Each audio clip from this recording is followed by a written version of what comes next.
अस्सलामु अलैकुम वरहमतुल्लाहि वबरकातुहू। आज जिस टॉपिक पे हम गुफ्तगू करना चाहेंगे वो अभी कुछ दिनों पहले ही एक वीडियो वायरल हुई कि जो इंडिया से ताल्लुक़ रखती है और एक लड़का है जो फेम हासिल करने के लिए, शोहरत हासिल करने के लिए इस हद तक जा पहुंचा कि जो गुमान भी नहीं किया जा सकता।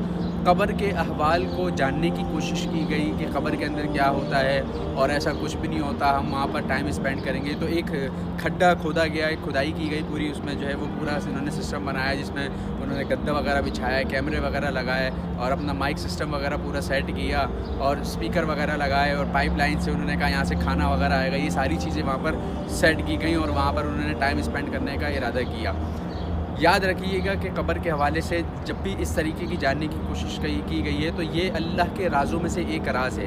हुआ क्या फिर कि उसी एक घंटे बाद के जब ये कब्र के अंदर ये लड़के, वहाँ पर दो लड़के मौजूद थे, वहाँ पर इन्होंने नाच गाना भी किया, वहाँ पर डांस भी किया, वहाँ पर बहुत सारी वो बातें की कि जो ना करने वाली थी। वो सारी चीज़ें करने के बाद हुआ क्या कि एक ही घंटे के अंदर मौसम बदलता है, हवाएं चलती हैं, घटाएं चलती हैं और उसके बाद अल्लाह ताला बारिश नाजिल फरमाता है। वो बारिश का पानी उस कब्र के अंदर जो वहाँ पे उन्होंने बनाई हुई थी गारनुमा, वो बारिश का पानी उस कब्र के अंदर चले जाता है और वो भरना शुरू हो जाता है। जब वो भरना शुरू हो जाता है तो ये घबरा जाते हैं और उस वक्त सडनली फ़ौरन, चूँकि मट्टी वगैरह सारी चीज़ें उस पर डाल दी गई होती हैं, वो फ़ौरन सडनली निकाली जाती हैं उसको और इन लोगों को बाहर निकाला जाता है और उसके बाद ये हॉस्पिटलाइज हो जाते हैं, वहाँ एडमिट हो जाते हैं। और उसके बाद ये देखें ना, अल्लाह तबारक व तआला ने, आप जब अल्लाह ताला को चैलेंज करने के लिए निकलेंगे तो फ़ौरन ऐसे वाक़यात होना रूनुमा शुरू हो जाएंगे। हमारी यूथ के अंदर से इस तरीके की चीज़ें कहाँ से आ गई हैं, आजकल के नौजवान ये क्या करना जा रहे हैं, समझ से बाहर है। फ़ेम हासिल करने के लिए, शोहरत हासिल करने के लिए अगर आपको कुछ करना ही है तो आप वो काम कीजिए कि जो अल्लाह ताला के हुक्म के मुताबिक है या कम से कम किसी के दीन से रिलेट ना करता हो।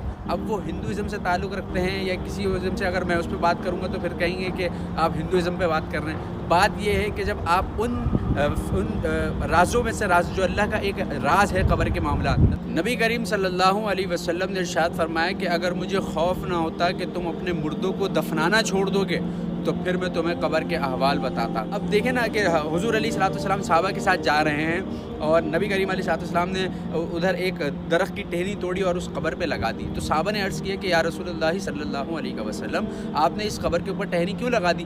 तो नबी करीम अलैहिस्सलाम ने इरशाद फरमाया कि इस कब्र पर अज़ाब हो रहा था, जब तक ये टहनी तर रहेगी अल्लाह ताला इसके अज़ाब में कमी फरमाएगा, तख़फ़ीफ़ फरमाएगा। और आप जब इन अल्लाह के राज़ों को में से जानने की कोशिश करेंगे जो अल्लाह ने गैब रखी है। देखें ना, मोमिन कौन है? युमिनून बिल गैब। मोमिन वही है जो गैब पर ईमान रखते हैं, जो इन चीज़ों को सिर्फ इसलिए करते हैं कि अल्लाह ने इन चीज़ों को हमसे जो है छुपाया रखा, तो हम उसी पर ईमान लाना लाजमी है। तो ईमान लाने की जो शराइत हमने पढ़ी हैं उसमें से यही है, आमनतु बिल्लाहि व मलाइकतिही व कुतुबिही व रुसुलिही वल यौमिल आखिरी, कि मैं ईमान लाया अल्लाह पर, उसके रसूल पर। ना अल्लाह को देखा ना रसूल को देखा और उसकी किताबों पर, उसकी किताबों को भी नहीं देखा जो हमारे सामने तो नहीं उतरी है लेकिन हमारे पास जिस शक्ल में आज मौजूद है हम उस पर ईमान लाए। कुरान मजीद हमारे पास मौजूद है, हम उस पर ईमान लाए। तौरात, ज़बूर, इंजील और दीगर सहाइफ हमारे पास मौजूद नहीं और उसमें रद्द-बदल इतना हो चुका है कि उसमें जो तहरीफ जितनी भी मुमकिन थी वो सारी चीज़ें हो चुकी हैं। तो हम तो उस पर भी जो असल अल्लाह ने नाजिल की उस पर भी ईमान लाए। इसी तरीके से अल्लाह के फ़रिश्ते भेजे गए, तो फ़रिश्ते हमने नहीं देखे लेकिन हम फ़रिश्तों पर भी ईमान लाए। जिन्नात हमने नहीं देखे, हम जिन्नात पर भी ईमान लाए। तकदीर, आखिरत की अच्छी बुरी तकदीर पर हम ईमान लाए। आखिरत में होने वाले वो तमाम मामलात के जो हमसे पोशीदा हैं उन तमाम पर मामलात पर हम ईमान लेकर आए हैं, उन हमारा यकीन है। तो गैब, छुपा हुआ राज जो अल्लाह के राज़ों में से एक राज है, उस गैब पर एक कब्र भी उन राज़ों में से एक राज है कि जिस पर हम ईमान लाए। तो जब इस तरीके की कोशिश की जाती है कि जब कब्र के राज़ों को जानना जाए कि कब्र में आखिर होता क्या है, इससे पहले भी बहुत सारी वीडियोज़ ऐसी बन चुकी हैं कि जिसमें कब्र में क्या होता है ये जानने की कोशिश की गई है लेकिन वो थक हार के अपनी ही जान गंवा बैठे हैं। तो हम अब सिर्फ शोहरत हासिल करने के लिए, सिर्फ फेम हासिल करने के लिए कि लोगों तक मेरा फेस पहुंच जाए, इस तरीके की करने इस तरीके से शोहरत हासिल करने के लिए सारे अवामिल क्यों किए जाते हैं? क्यों एक इस्लाम जो है वो अमन पसंद दीन है और इस्लाम के नाम पर अगर आपको इतना ही चेक करना था तो आप आग में जल के देख लेते कि आग में जलने के बाद क्या होता है। अब वो तो सारी चीज़ें छुपी हुई हैं कि जो अपने मुर्दों को जला देते हैं उनके सामने सारे मामला तय हैं, लेकिन मुसलमानों का जो तरीक़ा रहा है अपने मुर्दों को दफन करने का, और कब्र में क्या है कि क्या कब्र जो है वो जन्नत के बागों में से एक बाग बनती है, ये जहन्नम के तमाम मामला जो कब्र के अज़ाबों में से तय किए गए वो उस वक्त रूनुमा होते हैं। वो तो अमाल पे डिपेंड करता है कि मरने के बाद इंसान انسان جب اس قبر میں جائے گا تو وہاں پر کیا معاملات اس کے ساتھ ہوتے ہیں وہ اللہ تعالیٰ سے بہتر کوئی نہیں جانتا. وہی ہے پیدا کرنے والا, وہی ہے موت دینے والا, وہی ہے عذاب دینے والا, وہی ہے آزمائش میں مبتلا کرنے والا, وہی ہے عیش و عشرت دینے والا, وہی ہے اچھا رزق دینے والا. ہر چیز کا ذمہ اس نے لیا ہے. تو جب ان چیزوں کو, جب آپ اللہ کے رازوں میں سے ایک راز جو قبر ہے اس کو جاننے کی کوشش کریں گے تو یقین کریں پھر ایسا ہی حال ہوگا. اور یہ ہوا اس لڑکے کے ساتھ کہ 1 گھنٹے کے اندر آپ دیکھیں موسم بنتا ہے, بارش ہوتی ہے, اور اس کے بعد ان کے کیا حال ہو جاتے ہیں. اور اس کے بعد مزید بات یہاں ختم نہیں ہوتی.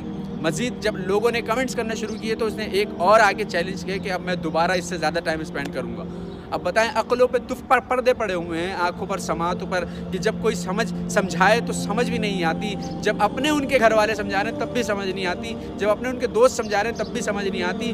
آخر کیا کرنا چاہتے ہیں؟ پھر یہ وہی ہوں گے کہ جیسے اللہ تعالیٰ نے فرعون کو عبرت کا نشان بنا دیا, جیسے قارون کو عبرت کا نشان بنا دیا, کہ رہتی دنیا تک ان کو گالیاں دیتی جائیں گی, رہتی دنیا تک ان کو ان کے جو ہے ظلم سے لوگ جو ہے جو پریشان تھے وہ آج سارے لوگوں پر آشکار ہو چکے ہیں. رہتی دنیا تک اللہ تعالیٰ نے ان کو ایسا نمونہ بنا دیا عبرت کا کہ تم دیکھ کے ان کو عبرت حاصل کرو. تو ہم خود ایکسپیرینس کرنے میں لگے ہوئے ہیں کہ اس طریقے سے یہ چھوٹے ہیں, ابھی عمر میں چھوٹے ہیں, ان کا اتنا ایکسپیرینس نہیں ہے, یہ نہیں جانتے یہ کائنات کیا ہے, یہ نہیں جانتے کہ یہ ان تمام عوامل کو جب چیلنج آپ کرتے ہیں تو اس کے بعد آپ کو اس کے اپوزٹ کن چیزوں کا سامنا کرنا پڑتا ہے, آپ کیوں کر رہے ہیں ایسا.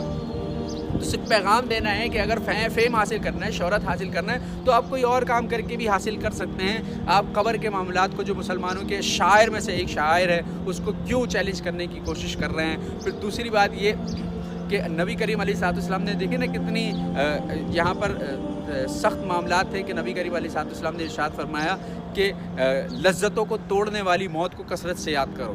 تو جہاں پر نبی کریم علیہ الصلوۃ والسلام کا یہ فرمان آ رہا ہے کہ لذت جب زیادہ بڑھ جائے زندگی کے اندر اور ہنسنا اور مسکرانا بڑھ جائے تو موت کو یاد کر لیا کرو, لذت کم ہو جائے گی, ہنسنا مسکرانا چھوڑ دو گے. آپ دیکھیں نا, ہم اپنے کسی گھر کے اندر کوئی میت ہو جاتی ہے اور اس کو دفنا رہے ہوتے ہیں تو 3 دن تک ایک سوگ کا عالم ہوتا ہے, اور اس کے بعد اس کو اپنے ہاتھوں سے قبر میں اتارنا اور اس کے بعد اس قبر کو بند کرنا اور اس کے بعد وہاں سے رخصت ہونا, یہ ہمارے لیے ایک سخت مشکل مرحلہ ہوتا ہے کہ جس طریقے سے ہم وہاں پر کرتے ہیں. یعنی اس باڈی کو ہم زمین کے حوالے یعنی اللہ کے حوالے کر رہے ہوتے ہیں کہ مالک تیری چیز تھی, تیری امانت تھی, ہم نے تیرے ہی حوالے کر دی, اب تو بہتر جانتا ہے اس کے ساتھ کیا معاملہ کیا جائے. ہم دعا یہ کرتے ہیں کہ اللہ اس کی مغفرت فرما دے.